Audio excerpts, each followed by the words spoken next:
Olivia, as she so clearly enunciated, has dropped her bags right here in the doorway by her delivered suitcase, as if tugging the load one more inch out of the walkway is simply out of the question.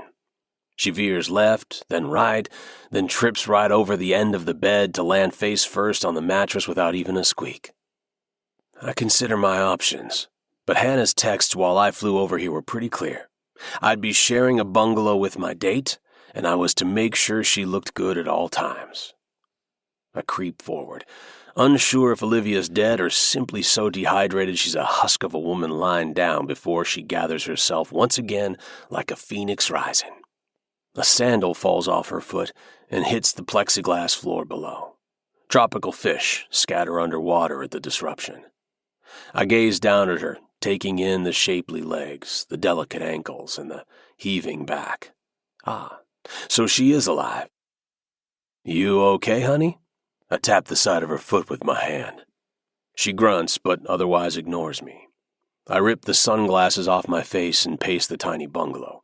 It's not much more than an octagonal room with a miniature bathroom attached on one end. The porch with the hammock looks perfect to park my tired body, though. I'm not much for sharing space, but I know what I signed up for. Surely 2 adults can be civil enough to get through wedding activities. And hey, I can always sleep outside in the hammock if she turns out to be intolerable. I'm Roman, by the way, your date for the week. My voice breaks the silence in the room. Olivia grunts again, and I take that as encouragement to keep going. I hear your ex is kind of a douchebag, is that right? Why not get on her good side by slamming the ex-husband? I know how this shit works. I've been around enough of the hockey wives to know how to appeal to a woman's vanity. I have confidence I can make any woman look good on my arm, but first, she has to sit up. With a mighty groan, Olivia rolls over on the bed, golden brown hair sticking to her forehead and slender neck. Her eyes blink open, and before she can speak, my gaze is distracted. Damn, this woman is killing me. You're, well, I point in the vicinity of her chest, where one of her boobs has slipped the confines of the tank top, as if it has better manners than its owner and wanted to say hello. I wiggle my finger in greeting. Olivia shrieks and bolts upright, tucking herself back into the tank top, much to my dismay. Good God, we need to start over, Olivia gasps, face turning the kind of red you only see when someone's been out in the tropical sunshine all afternoon without sunscreen. Her sunglasses slip off her head and clatter to the floor to settle with her sandal. She's a pretty mess, a grumpy delight. She's absolutely not the type of woman I usually date, which amuses me to no end. I'm used to women who look like they stepped out of the pages of a magazine, fully airbrushed and professionally coiffed, so delicate that I fear I'll mess them up just by giving them a practiced air kiss. Hannah was right to ask me for my help for her friend's mother. There's no way I can let this woman go into a long wedding weekend with her ex, looking like this. I clap my hands together, startling her.